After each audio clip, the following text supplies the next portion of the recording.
Hi! Kamusta kayo? Namiss ko talaga mag-voice over. Oo, namiss ko magdadaldal. Charet. Ayan. Nakita nyo naman yung ating cake for today's video. Marami-rami tong cake na to mga mi. Ayan, chocolate moist. Ang theme po nito ay christening and or baptism. Basta alin dun, yun na yun. Ayan, so nakita nyo naka-cake drum siya. Tapos more dowel kahit na first, one tier lang siya mga ante. Oo, one tier lang siya, tas ang daming dowels, ang daming barbecue sticks, kasi po, malayo po ang pupuntahan ng cake na ito. Yes, mga ante, medyo malayo-layo ang lalakbay ng cake natin na ito. So, since sabi ng ating client is kulay blue, so blue na lang ginawa natin and then lagyan natin siya ng touch of white. O, diba? Touch of white. Ayan, so, ayan po pala yung napaka-poging bata. Siguro pogi din to sa personal. Ay, wow! Ang arte ko dito magsalita, ante. Ayan, so final touch na yung ating second cake. So, ayun nga, diba? Hindi ko na napakita kung paano siya ikinoting. So, sabi ko nga more dowels, more fun. Oo. Kasi nga, lalakbay siya ng malayo-layo mga ante. Medyo ipapakita ko sa inyo mamaya kung gaano kalayo. Charet. Hindi naman, baka abutin tayo ng siyam-siyam bago nyo matapos panoorin yung video ko.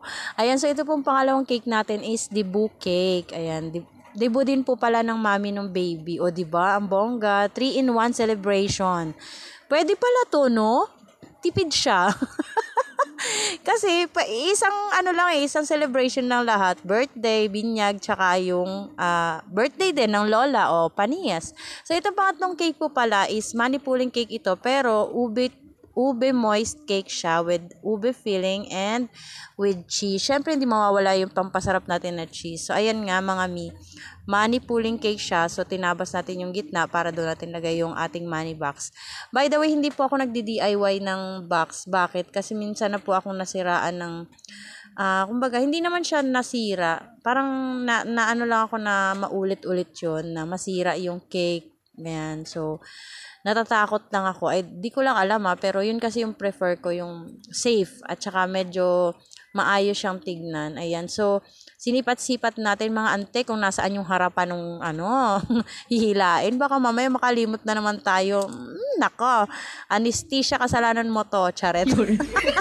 Grabe na, sinisi yung anesthesia. So, ayan, by the way, mga ante, baka mamaya kung saan ako makarating. Ito pong ating pangatlong cake ay plantita theme cake po ito. Ayan. So, nakikita nyo, pinapakinis natin. Sana all, ante, makinis, diba? Charet. Ayan. So, napakasimple lang mga designs ng mga cakes na ito. And gusto kong i-shout out yung ating client for this cakes na nakarating pa ng Teresa Rizal, si Ma'am Lina Labayo. Thank you so much, Madam. And thank you so much din sa nag-recommend sa akin ng kanyang hipag and sisterette. Ayan. Hipag niya si Ma'am Rosabel. Ayan. So, yung ating cake po na to ay merong edible flowers and toppers. Ayan. So, ayan, medyo papasilip ko sa inyo kung gaano kabongga yung lalakbay ng ating cake. Ayan. So, binilisan na natin para makarating tayo agad sa venue. Diba nga?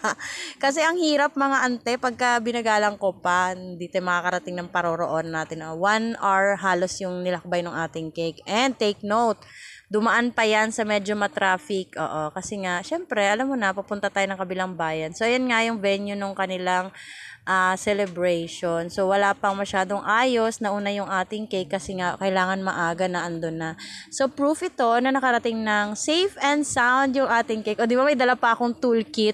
Kasi nga, baka mamaya masira sa daan yung ating cake. So, much better na meron tayong dalang mga gamit. So, ayan na yung kanilang venue. Nag-umpisa pa lang silang magluto. And take note ha, napaka-generous nilang lahat dyan. Alam nyo ba na meron silang pasyaron sa amin na ulam? Oo, papasilip ko sa inyo mamaya, maglaway kayo. Tingnan nyo.